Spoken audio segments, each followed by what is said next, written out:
నమస్కారం అండి. ఈనాటి కమ్మని కథ పేరు ఒక రోజు. వినిపిస్తున్నది మీ విజయభాస్కర్. ఒకరోజు అక్బర్ ఆస్థానానికి పెద్ద ఖగోళ శాస్త్ర పండితుడు వచ్చాడు. అతను భూమికి సంబంధించిన రకరకాల వింతైన విషయాలు చెప్పాడు.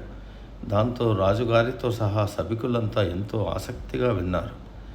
అప్పుడే అతను భూమి గుండ్రంగా ఉంటుందని చెప్పాడు. అవునా?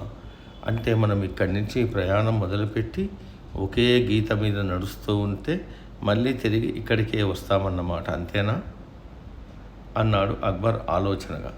అవును మహారాజా అన్నాడు ఆ పండితుడు. అయితే మనం అలా తిరిగి రావడానికి ఎన్ని రోజుల సమయం పడుతుంది అని అడిగాడు అక్బర్.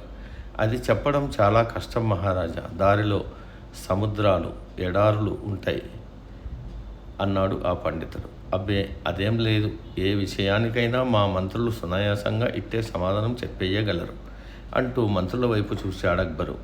చెప్పడం కష్టం మహారాజా అని ఒకరు, 100 ఏళ్ళు అని మరొకరు, 80 ఏళ్ళని ఇంకొకరు, ఎవరికి తోచినట్టు వాళ్ళు చెబుతున్నారు.